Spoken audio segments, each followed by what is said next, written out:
We'll now move on to talking about changing your intention from the Hajj to the Umrah. Hadith number 224 on the authority of Jabir ibn Abdullah radiyallahu anhu. He says, أهل النبي صلى الله عليه وسلم وأصحابه بالحج وليس مع أحد منهم هدي غير النبي صلى الله عليه وسلم وطلحة. He says that the Prophet ﷺ and his companions made the ihlal for the Hajj, and out of them only the Prophet and Talha brought the hadi along with them to be sacrificed. The rest of the companions did not have the hadi. وقدم علي من اليمن فقال أهللت بما أهل به النبي صلى الله عليه وسلم فأمر النبي صلى الله عليه وسلم أصحابه أن يجعلوها عمرة فيطوفوا ثم يقصروا ويحلوا إلا من كان معه الهدي.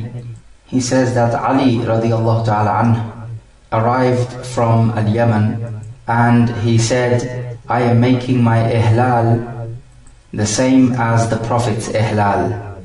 And so the Prophet ﷺ ordered his companions to change their Hajj into an Umrah and to make the tawaf of the Umrah, and then to shorten their hair, and then to become halal from the ihram.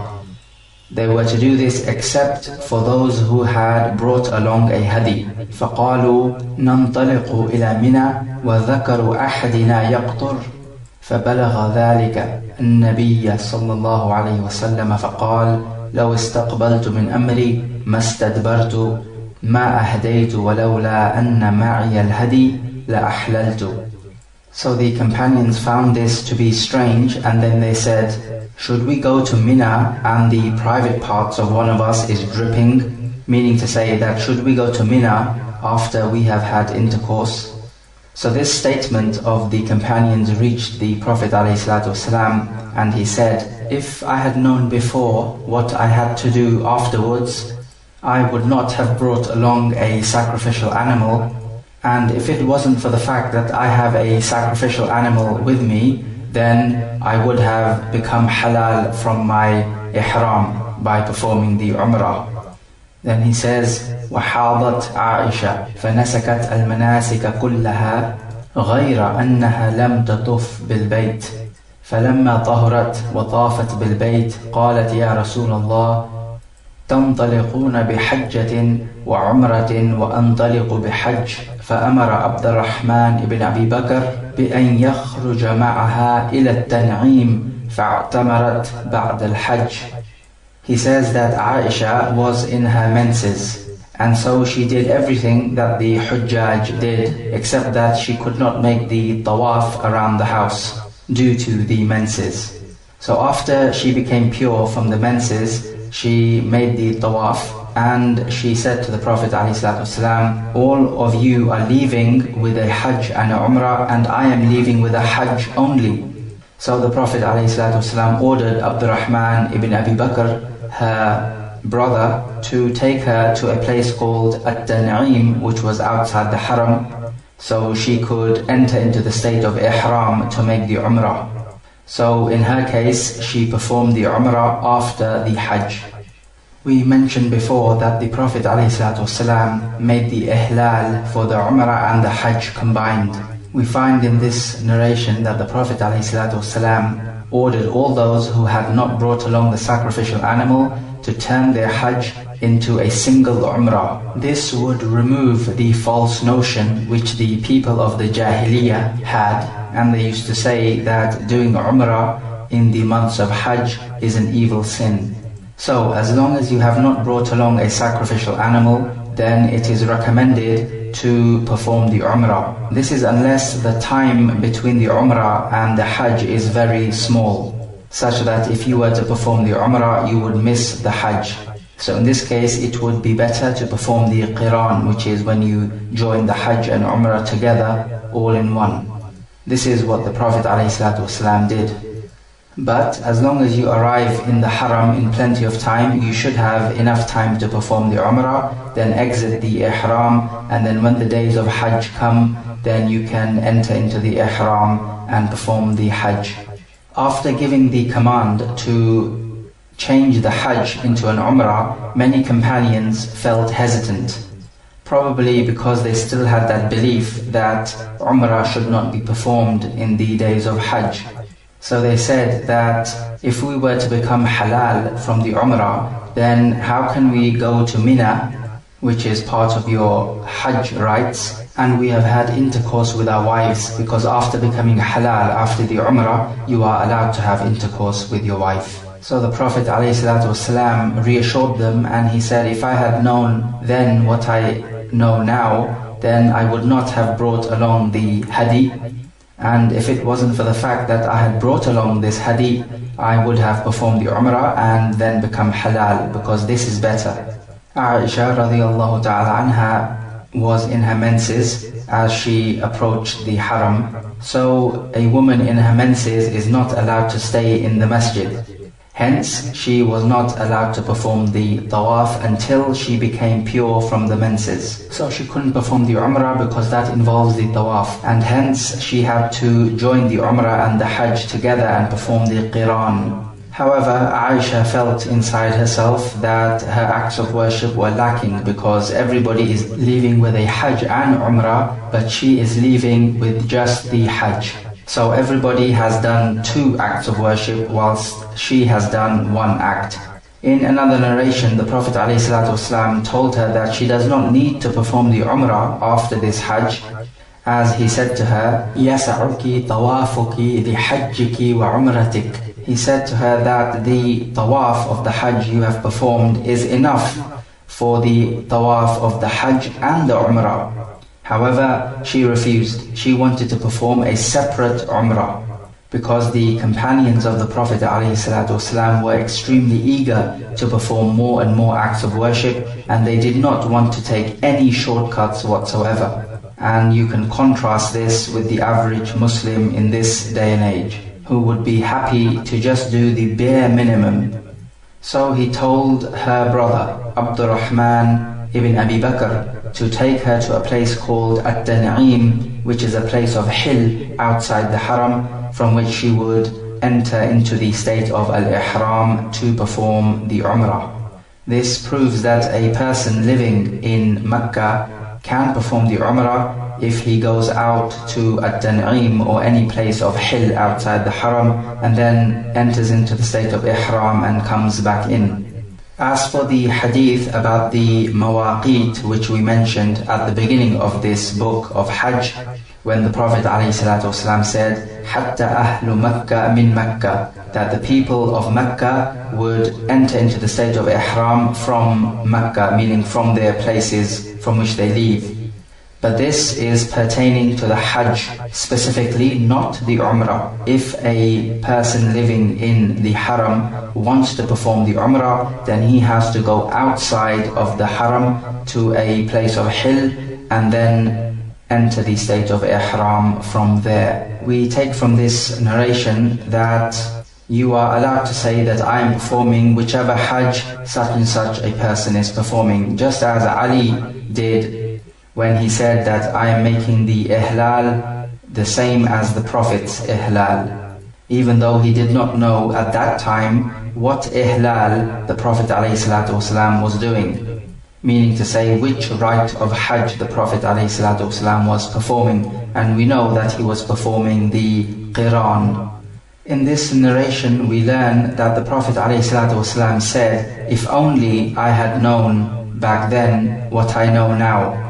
Normally, to say if only is not allowed if it is done in a way to express your lack of patience. So if, for example, some opportunity in life evades you, or you fail in something, and then you say to yourself in an impatient manner, if only I had done such and such, this would not have happened. This is not allowed, because you have to submit to the qadr of Allah Azza wa Jal. However, in this hadith, the Prophet ﷺ did say, if only. But the difference here is that he is not saying this out of impatience due to what has befallen him. He is saying this because in saying so there is a benefit to this deen, and that it will teach the people what is right from what is wrong. Also, regretting those things which you could have done better is a type of tawbah in itself.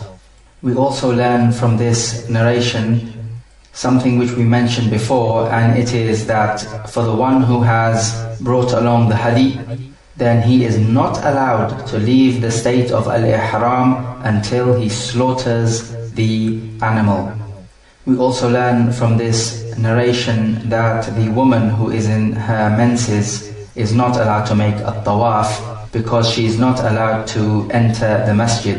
And in making a tawaf, there is a danger that she might soil or sully the masjid because the blood of the menses is impure. So she can do everything except the tawaf, which she would have to put off until her menses finish. Some people may use this narration as evidence that after performing the Hajj, you can go back outside to the hill and then come in and perform the Umrah. But this is not legislated.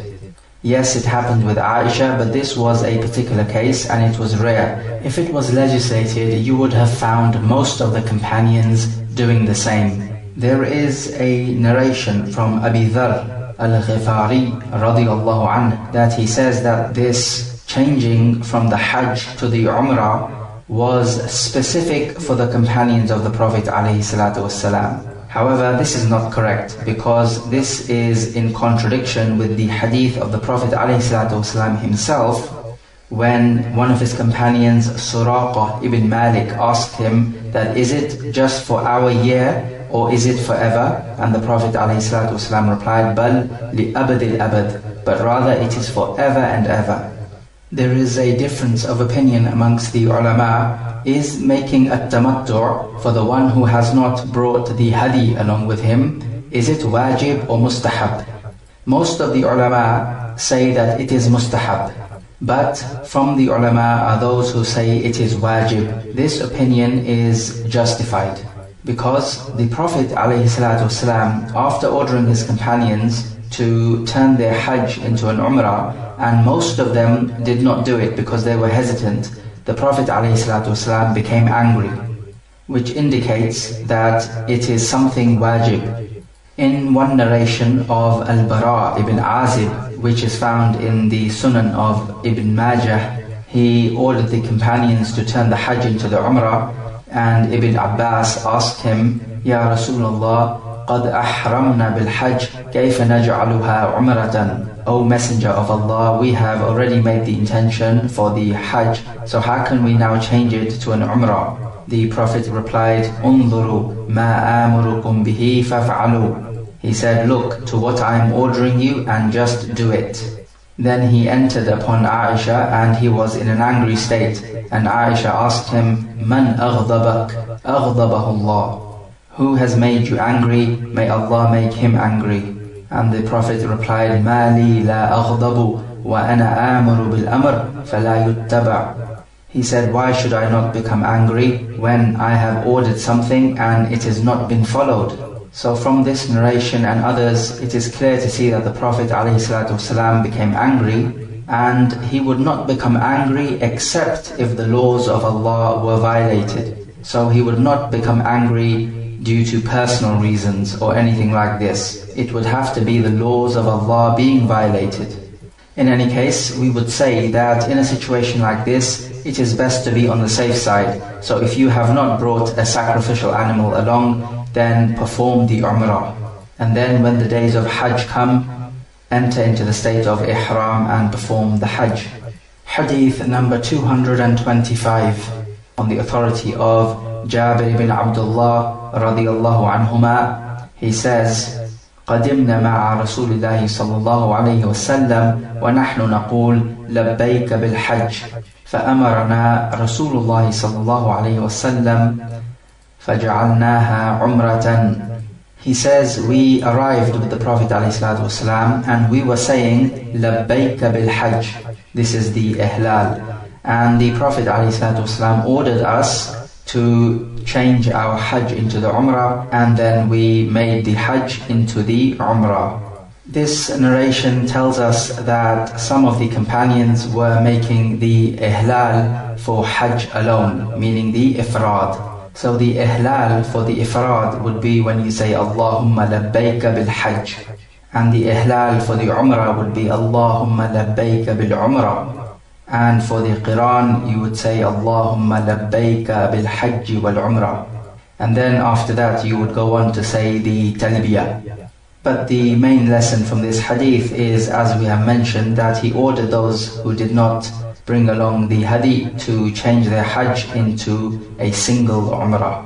Hadith number 226, on the authority of Abdullah ibn Abbas radiyallahu anhuma, he says, قدم رسول الله صلى الله عليه وسلم وأصحابه صبيحة رابعة من ذي الحجة مهلين بالحج فأمرهم أن يجعلوها عمرة فقالوا يا رسول الله أي الحل؟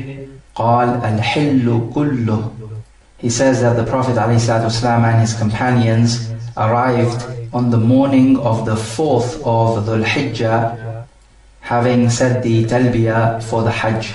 So he ordered them, meaning the companions, to turn their Hajj into the Umrah. They asked him, O Messenger of Allah, what type of hil will this be? Meaning, after we become halal from the Umrah, what type of halal will this be? He goes, al-hillu kullu, it will be a complete removal from the ihram, meaning you will become halal from the ihram completely. This means that everything that was haram upon you will become halal after the Umrah. And this is yet another narration which informs us that you are to change from the Hajj to the Umrah if you have not brought along the hadi. Hadith number 227, on the authority of Urwa ibn Zubayr, he says, سئل أسامة بن زيد وأنا جالس كيف كان رسول الله صلى الله عليه وسلم يسير حين دفع فقال كان يسير العنق فإذا وجد فجوة نص. He says, I asked Usama ibn Zayd whilst I was sitting, how did the Prophet ﷺ move when he would set off to go somewhere? He replied that he would travel at a leisurely pace, and when he would see an opening or an open space in which he could move faster, then he would step up the pace just a little. From this narration we learn that when you are walking from one place to another in the Hajj, then you should walk at a leisurely pace with tranquility. The Muslim does all his affairs in a leisurely pace with tranquility. As the Prophet ﷺ himself said, Al-anatu min Allah wal-ajalatu min ash-shaytan, that doing things at a leisurely pace is from Allah, and doing things in a hurried fashion is from shaitan. So the best way is the middle way. You don't do things very slowly, nor do you do them in a hurried fashion, but rather a happy medium. He says when he would see an opening, he would hurry up a little. This is not to say that he would hasten and walk in a flustered manner, but rather this would still be with khushu', with tranquility and fear of Allah. Usama ibn Zayd would ride behind the Prophet ﷺ when he left from Arafah to Muzdalifah. So he was most knowledgeable about what pace the Prophet ﷺ would ride the animal. We can contrast how the Prophet would move in his Hajj with dignity and tranquility with what many of the Hujjaj do nowadays, rushing, pushing, shoving, and even fighting, and showing no consideration for others whatsoever. May Allah Azza wa Jalla guide us and them to the straight path and to the strict sunnah of the Prophet alayhi salatu wassalam. Let us now move on to talking about some of the things you have to do on the 10th of Dhul Hijjah. Hadith number 228, on the authority of Abdullah ibn Amr ibn al-As radiyallahu anhu. He says, أن رسول الله صلى الله عليه وسلم وقف في حجة الوداع فجعلوا يسألونه. He says that the Prophet ﷺ was stood on the Hajjat al-Wada', on the farewell Hajj, and the people came up to him and started to ask him. فقال رجل لم أشعر فحلقت قبل أن أذبح قال اذبح ولا حرج. وقال الآخر لم أشعر فنحرت قبل أن أرمي فقال ارمي ولا حرج. فما سئل يومئذ عن شيء قدم ولا أخر إلا قال افعل ولا حرج. So one man said to him, I did not notice and I shaved my head before sacrificing the animal. So the Prophet said, sacrifice your animal and there is no sin on you. Another man came up and said, I did not notice and I sacrificed the animal before pelting the Jamrat al-Aqaba. And the Prophet said, you can pelt the stones and there is no sin on you. And he says, that day he was not asked about anything which was done before or later than it should be done, except that he said, do it and there is no problem. In this hadith we learn about some of the important acts of worship which the Hujjaj do on the 10th of Dhul Hijjah. This is called the Yawm al-Hajj al-Akbar, the day of the big Hajj, because it is a busy day for the Hujjaj. On this day, there are 4 things which the Hujjaj are required to do. They can be done in any order, but the recommended order is this. On the 10th of Dhul Hijjah, after sunrise, you should pelt the Jamrat al-Aqaba, and then you should sacrifice the animal if you are performing the Qiran or the Tamattu'. And then you should shave your head, or you can shorten the hair as well, but shaving is better. And then fourthly, you have to make the tawaf. This includes the tawaf around the Kaaba and also the tawaf between the mountains of As-Safa and Al-Marwa. This is the recommended order to do these things. However, if you do it in a different order to the one mentioned, then this hadith proves that this is okay. As for the tawaf al-ifada and the sa'i between As-Safa and Al-Marwa, then these two are arkan of the Hajj. Your Hajj can never be complete except with performing them, and you cannot be released from your state of ihram until you have completed these 2 acts. Some of the ulama hold that the sa'i has to be done after the tawaf. However, there is no problem in doing the sa'i before the tawaf. Once you have completed all of the mentioned acts, then you are released from your state of al-ihram, and everything which was haram upon you is now halal. Some ulama say that the order must not be disturbed except if you did it in the wrong order through ignorance or through forgetfulness. The majority of the ulama are of the opinion that you can do it in whichever order you want on purpose as well, because the Prophet ﷺ did not ask these people to repeat what they did and do it in the correct order, which proves that doing it in this particular order is not wajib. What is wajib is that you should actually do these acts. Contrast this with the hadith which we mentioned before about sacrificing the animal on the day of Eid for those people who are not the Hujjaj, who are praying the Salatul Eid. We mentioned that the sacrificing the animal, which is the udhiyah, needs to be done after the Salatul Eid. As for the one who did it before the Salatul Eid, then the Prophet ﷺ ordered those people to sacrifice again after the Salatul Eid. So this proves that the order in this case is wajib, in that you have to sacrifice the animal after the Salatul Eid, and doing it before is not good enough. But in this case, about the Hajj, he did not order these people to do these acts again in the correct order. We also take from this hadith that on the days of Hajj, there needs to be an alim present so that the people can ask him about the rites of Hajj. Because the Hajj is not something you do every day like the Salah. It is something you may only do once in your lifetime. So most people may not be familiar with the rites of the Hajj in accordance with the Sunnah. So therefore there needs to be some kind of alim or knowledgeable person to whom the people can refer to. Other ulama have argued that the order is necessary and it is wajib to do it, and you must not disturb this order intentionally, and they use the ayah of the Quran, وَلَا تَحْلِقُوا رُؤُوسَكُمْ حَتَّى يَبْلُغَ الْهَدْيُ مَحِلَّهُ, and do not shave your heads until the sacrificial animal reaches its place of sacrifice. So in this ayah, he is saying that shaving the head comes after the sacrificing of the animal, which is in accordance with how the Prophet ﷺ did it also.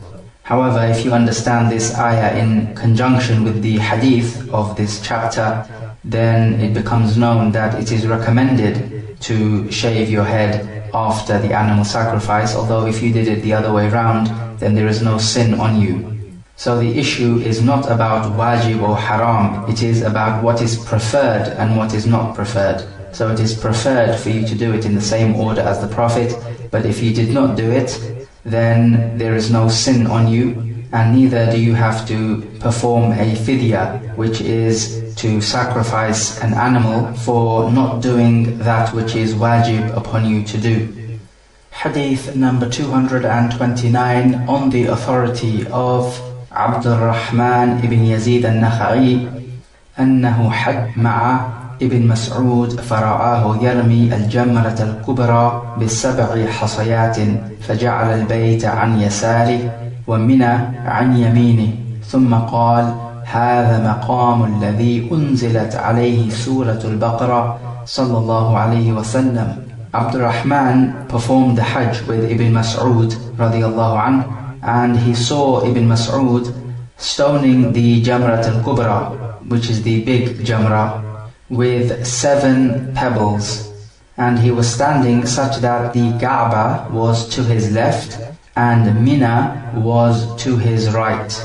And then Ibn Mas'ud said, this is the standing position of the one on whom Surah Al-Baqarah was revealed, meaning of course the Prophet ﷺ.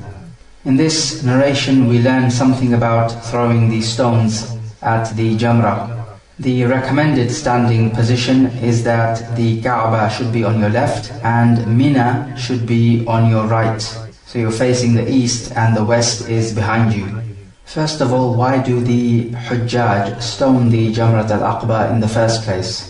They do this as a remembrance of the act of Ibrahim alayhi salam when Shaitan came to him and tried to seduce him away from obeying his Lord.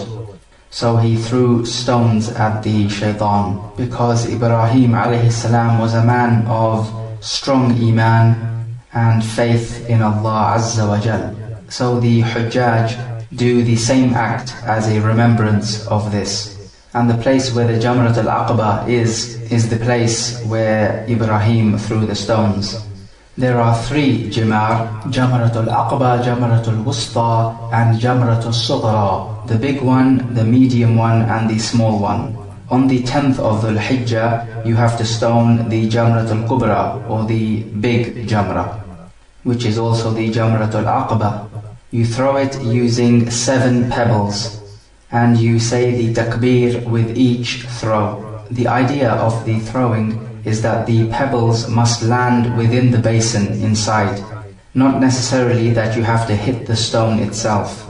So for example, if you throw a pebble and it hit the stone and it bounced back off and landed right next to your feet, then this would not count, and you have to repeat that throw. Why did Ibn Mas'ud say that this is the standing of the one on whom Surah Al-Baqarah was revealed, whereas we know that all the surahs of the Quran were revealed on the Prophet ﷺ? He mentioned Surah Al-Baqarah because Surah Al-Baqarah contains many of the laws of the Hajj. There is a big mistake which some of the Hujjaj make. They believe that this Jamrah is the Shaitan itself. It is not the Shaitan, it is a piece of stone. And because of this false belief, they would throw big rocks and their shoes or their sandals, and they would throw all types of things at this Jamrah, because they really hate the Shaitan. However, the irony is that the Shaitan is actually laughing at them when they do this. Why is this? Because they are worshipping Allah with other than what He has ordered them. He has not ordered them to throw their sandals or big rocks or their umbrellas or anything else at the Jamrah. He ordered them to throw the pebbles. So when you innovate in your acts of worship and you do them in a way in which Allah has not prescribed them, then you are actually playing right into the hands of Shaitan himself. And also notice that these places, like where the jimar are, and other than them, are holy places. They are masha'ir.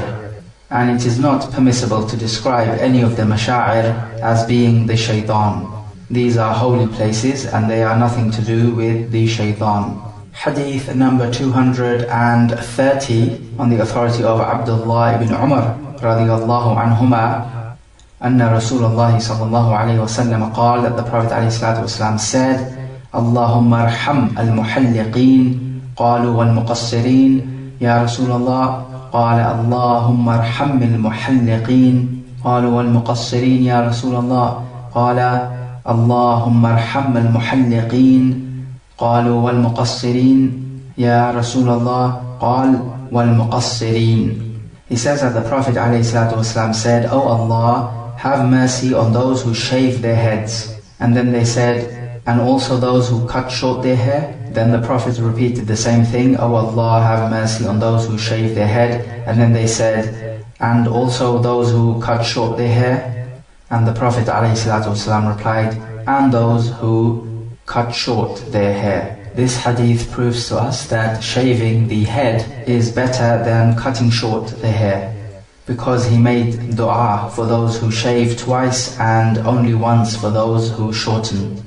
However, it should be noted that if you are making a tamattu', then when you shave the head for the umrah, then in this case it would be better for you to shorten the hair so that you still have some hair left to shave when you make the Hajj. Shaving or shortening the hair is one of the wajibat of the Hajj, and those who did not perform it must offer a sacrifice as an atonement. Note that when you shave or shorten the hair, it must be done continuously all throughout the head. So it's not that you are shaving or shortening one part of the head and not the other. This is makruh. And if it is done in a way to imitate the kuffar, then this is haram. As for the women, then they do not shave the head, but rather they just take off about a fingertips length of hair, and that would suffice them. Imam Al-Bukhari and Imam Muslim have also reported in another narration in their Sahih that the Prophet ﷺ made dua for those who shave 3 times, and on the 4th time he made dua for those who shorten the hair. Hadith number 231 on the authority of Aisha radiyallahu anha, she says, حججنا مع النبي صلى الله عليه وسلم فأفضنا يوم النحر فحاضت صفية فأراد النبي صلى الله عليه وسلم ما يريد الرجل من أهلي فقلت يا رسول الله إنها حائض فقال أحابستنا هي فقالوا يا رسول الله إنها قد أفاضت يوم النحر قال اخرجوا. وفي لفظ قال النبي صلى الله عليه وسلم أقرى حلقا أطافت يوم النحر قيل نعم قال فانفري. She says that we performed the Hajj with the Prophet ﷺ, and we made the Tawaf al-Ifada on the Yawm al-Nahr, which is the 10th, the day of sacrificing. And Safiya bint Huyay, one of the wives of the Prophet ﷺ, started to menstruate. And the Prophet ﷺ wanted from her what a man wants from his wife. But Aisha said to him, O Messenger of Allah, she is menstruating. And the Prophet said, will she hold us back? And then they said, she has already performed the Tawaf al-Ifada on the Yawm al-Nahr. So the Prophet said, then let's depart. And in another wording, when the Prophet ﷺ was told that she is menstruating, he said, Aqra, which is a woman who has a wound on her body. And he said, Halqa, which is a dua against her to become bald, meaning with no hair. This is one of the customary things that the Arab used to say. It is not meant to be a dua against that person, but it is said when somebody is annoyed with someone else. This is similar to other statements like Thakalatka ummuk, may your mother be bereaved of you. It doesn't mean to say that may your mother lose you, but again, this is something that runs on the tongues of the Arab when normally an important issue is concerned. So after saying this, he asked, has she made the Tawaf al-Ifada? They said yes. Then he said, then let's move out. In this hadith, we learn about the Tawaf al-Ifada and also the Tawaf al-Wada'. The Prophet ﷺ asked if she is going to hold us back, because you are not allowed to leave the Hajj until you have performed the Tawaf al-Ifada. It is one of the Arkan of Hajj, and your Hajj cannot be complete without it. Simply leaving it off and offering a sacrifice instead will not suffice. This is, for example, like doing your Salah without the sujood, or without the ruku', or without the final sitting of tashahhud, or without reciting Surah Al-Fatiha. It cannot be complete until you have done it. And performing sajda as-sahu will not suffice. When he was told that she has performed Tawaf al-Ifada, then he said, then we can leave now. As for if she had not performed the Tawaf al-Ifada, then they would have to stay where they are until her menses end and she can perform the Tawaf al-Ifada. But before leaving Mecca, the Hujjaj must perform Tawaf al-Wada', which is the farewell Tawaf. This is from the wajibat of the Hajj. However, if a woman is menstruating, then this is not wajib on her and it is lifted, so they can leave without her performing the Tawaf al-Wada', as this hadith clearly proves. The potential problem can arise, however, if a woman is with a group of people who have performed the Hajj and they have traveled from many miles out and they are about to leave, but she is in her menses and has not performed Tawaf al-Ifada. These people cannot afford to wait because their plane is leaving very shortly. So in this case, what should she do? If she stays until her menses finish, then she will miss the plane back home and she will not be able to travel back home with the people she is with. In this particular case, she would have to wrap something around from which the blood is flowing and perform the Tawaf al-Ifada, even if she is in her menses. This seems to be the only practical solution to this problem, and it seems to be a case of necessity. Otherwise, in normal circumstances, as we have mentioned before, the woman in her menses is not to perform the tawaf. Hadith number 232. On the authority of Abdullah ibn Abbas radiyallahu anhuma, it is his statement when he says, أُمِرَ النَّاسِ أَن يَكُونَ آخِرُ عَهْدِهِمْ بِالْبَيْتِ إِلَّا أَنَّهُ خُفِّفَ عَنِ الْمَرْأَةِ الْحَائِضِ. He said that the people were ordered that the last thing they should do before leaving the Kaaba should be the Tawaf al-Wada', except a permission was given to the menstruating woman not to perform it. This narration teaches us what we learned before, that the Tawaf al-Wada' is not wajib on the menstruating woman. He says the people were ordered. Who was the one who ordered them? It has to be the Prophet ﷺ. Note that the Tawaf al-Wada', the farewell Tawaf, is something which the Hujjaj have to do. So if you are a Mu'tamir, which is the one performing the Umrah, then there is no Tawaf al-Wada' for the one performing the Umrah. So if you have just come to Mecca to perform the Umrah, then as soon as you have finished the Umrah, you are allowed to leave and you do not have to perform Tawaf al-Wada'. The Tawaf al-Wada' is something that must be done by everyone who is leaving Mecca. So upon this, the one who is living or resident in Mecca and performs Hajj, he does not have to perform Tawaf al-Wada', because he does not have to bid the Haram farewell.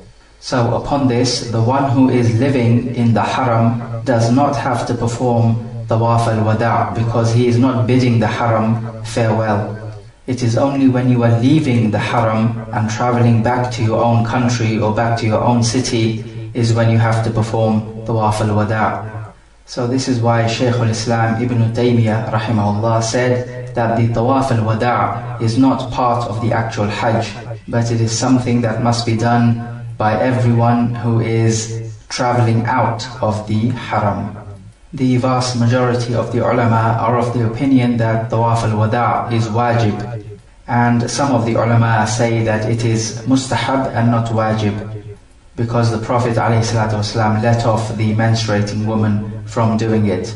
However, the order has been given, and when an order is given, then we have to assume that it is wajib unless we have any other evidence which suggests something to the contrary. We'll now move on to talking about staying the nights of Ayyam al-Tashriq in Mina. Hadith number 233 on the authority of Abdullah ibn Umar radiyallahu anhuma. He says, استأذن العباس ibn Abd Al-Muttalib رسول الله صلى الله عليه وسلم أن يبيت بمكة ليالي منى من أجل سقايته فأذن له. He says that the Prophet's uncle Al-Abbas ibn Abd Al-Muttalib asked the Prophet ﷺ whether he could stay the nights of Mina in Mecca because he had to give the Hujjaj water to drink, and the Prophet ﷺ allowed him to do that. When Abdul Muttalib, the grandfather of the Prophet ﷺ, dug up the well of Zamzam, they started to take from the water and give the Hujjaj to drink. And this duty was passed down to the son of Abdul Muttalib, who was Al-Abbas, the uncle of the Prophet ﷺ. So he used to give the Hujjaj water to drink from the Zamzam. So because of this duty, he asked the Prophet ﷺ if he could stay in Mecca instead of staying in Mina during the days of At-Tashriq, which are the 11th, 12th and 13th of Dhul Hijjah.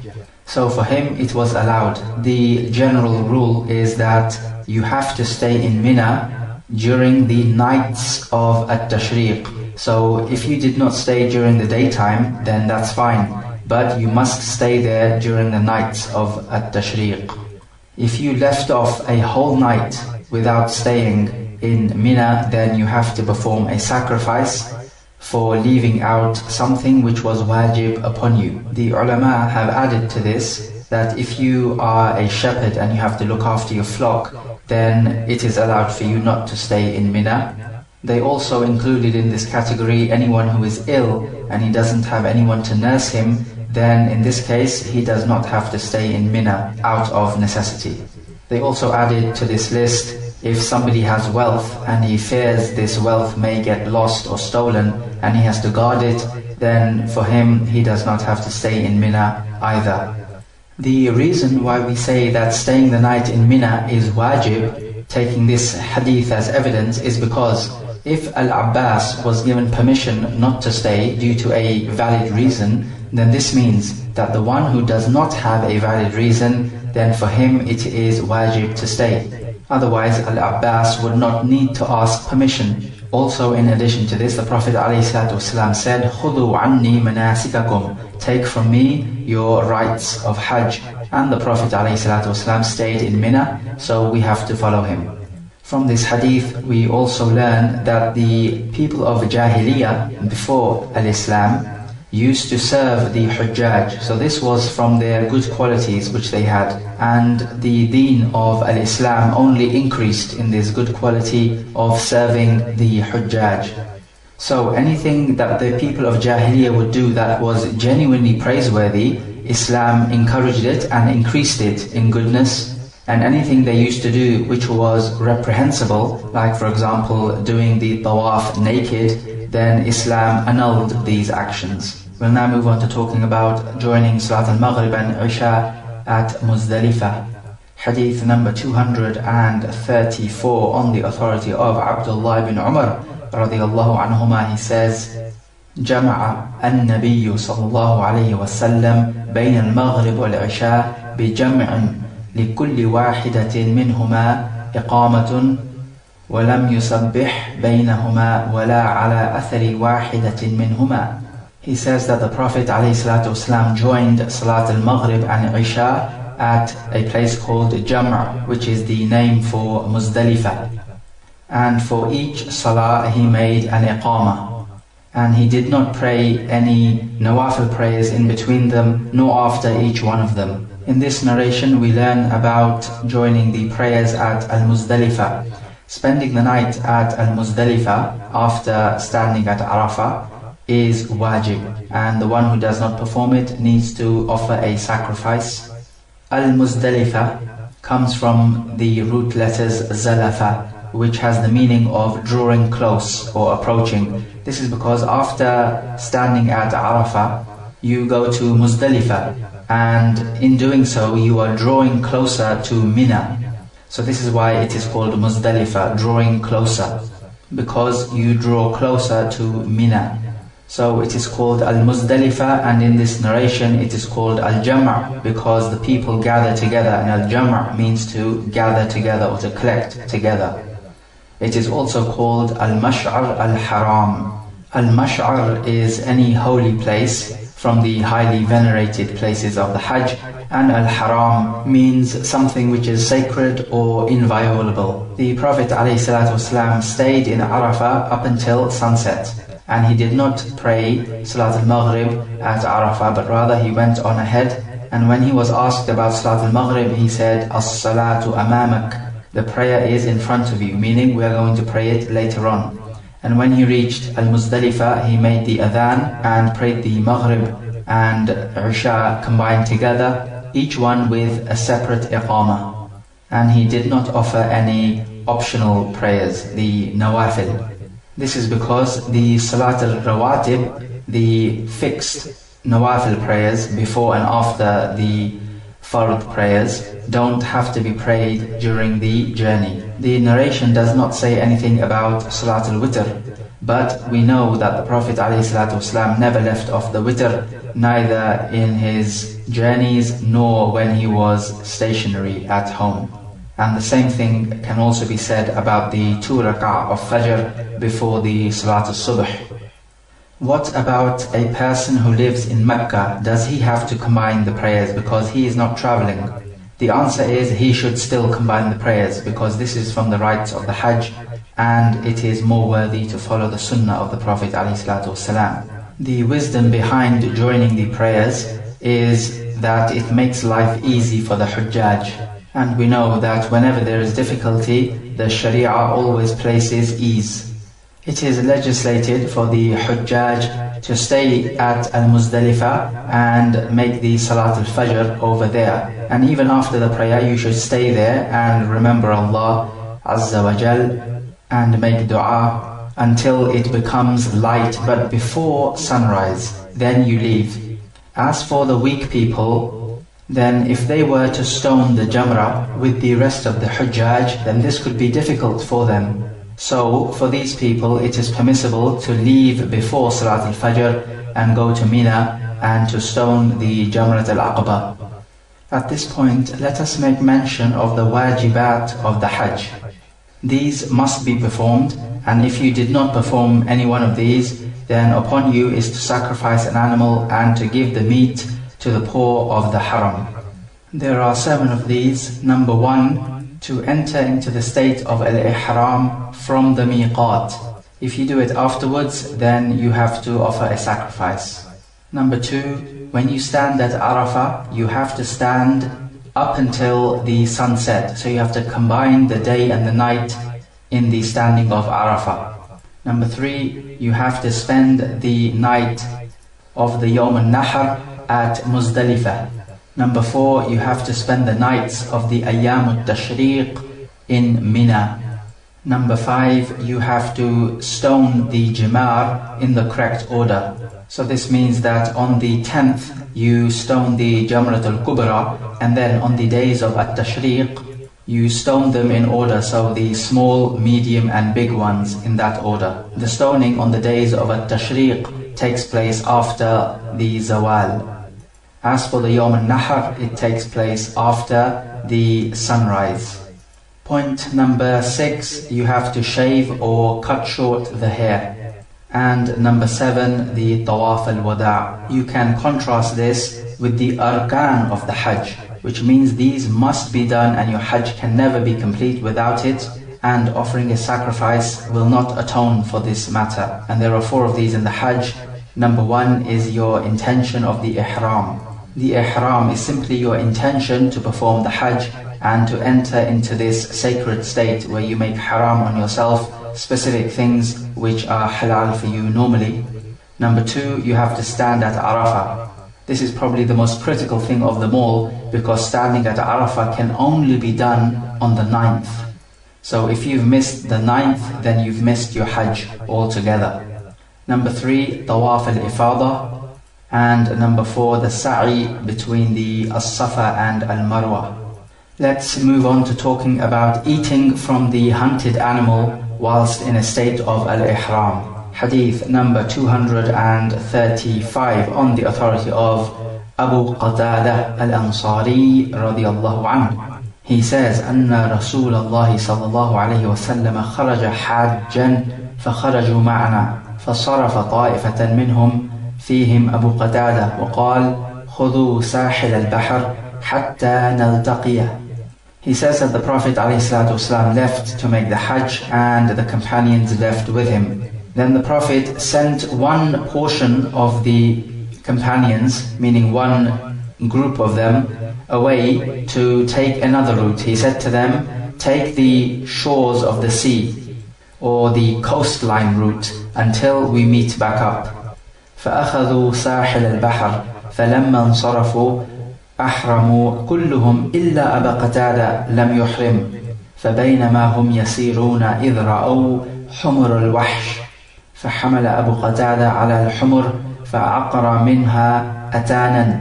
So they went away as the Prophet ﷺ told them, and this group, all of them, entered into the state of al-ihram except Abu Qatada. He did not. So as they were walking along, they saw some zebras, and Abu Qatada attacked one of them and killed a female zebra. فنزلنا وأكلنا من لحمها ثم قلنا أنأكل من لحم الصيد ونحن محرمون. So this group, they settled down and they ate from the meat of the slaughtered zebra. And then they said to themselves, can we eat the meat of the hunted animal whilst we are in a state of ihram? فحملنا ما بقي من لحمها فأدركنا رسول الله صلى الله عليه وسلم فسألناه عن ذلك فقال منكم أحد أمره أن يحمل عليها أو أشار إليها؟ قالوا لا. قال رسول الله صلى الله عليه وسلم فكلوا ما بقي من لحمها. So they carried the rest of the meat until they met up with the Prophet ﷺ and they asked him about this. So the Prophet asked them back, did anybody order him to kill the zebra or indicated to him that there's a zebra over there, so go and kill it? They said no. Then the Prophet ﷺ said, then eat whatever remains from the meat. وفي رواية هل معكم منه شيء؟ فقلت نعم فناولته العضد فأكل منها أو فأكلها. In a wording of this narration, he says, do you have anything of the meat left? Abu Qatada says, I said yes, and so I gave him the upper arm of the zebra and he ate from it. In this narration we learn about eating the meat of the hunted animal whilst in a state of ihram. First of all, Abu Qatada says that the Prophet ﷺ and the companions left offering the Hajj. What is well known that this incident took place in the year of Hudaybiyah, when they went to make the Umrah. So it wasn't actually the Hajj, but it was the Umrah, but the companions would sometimes call the Umrah Hajj. He told a portion of the companions to take the coastline route. This was because there might be an attack from the enemies by the coastline, so as to fend off the enemies.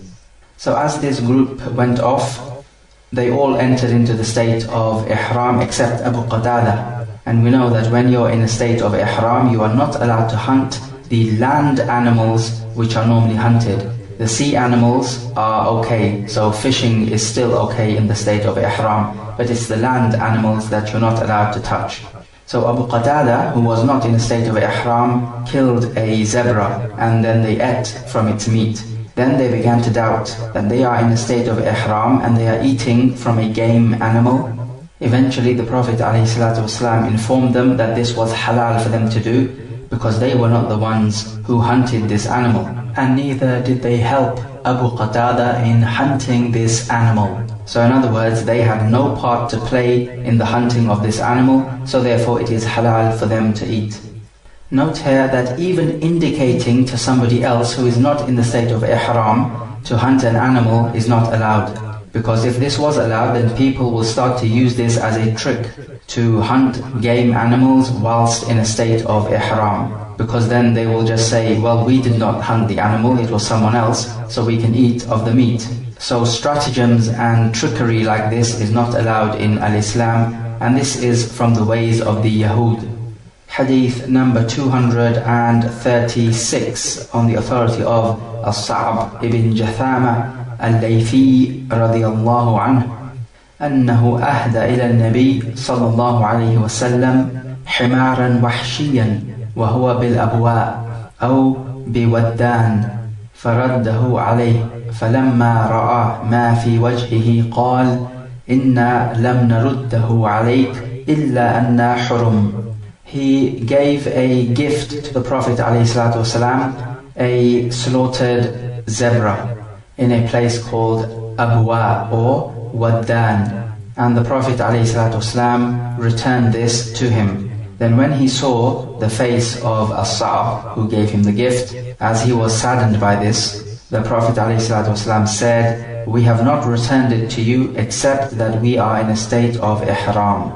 And the author of the book says that the Prophet returned it because he thought that this zebra was slaughtered for the Prophet ﷺ specifically, and the muhrim is not to eat anything slaughtered for him specifically of the game animals. This narration sheds more light on eating the game animal. This incident took place when the Prophet ﷺ left for the Hajjatul Wada'. It would be the normal practice of the Prophet to accept any gift that was given to him. He would accept gifts and he would give back gifts in return. However, in this case, we find that there was something preventing him from accepting the gift, which was that he thought that this zebra was hunted for the Prophet specifically. And so if that's the case, then you are not allowed to eat from this hunted animal. Allah Azza wa Jalla says, وَحُرِّمَ عَلَيْكُمْ صَيْدُ الْبَرِّ مَا دُمْتُمْ حُرُمًا. And the game animals of the land are haram upon you as long as you are in the state of ihram.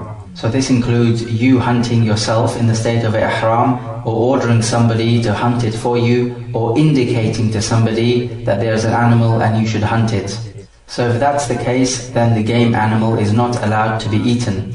But if the game animal was hunted and you had no hand to play in this, and it was not hunted for you specifically, then in this case it is normal meat and you are allowed to eat it. This is the opinion of the majority of the ulama, and it is the middle opinion.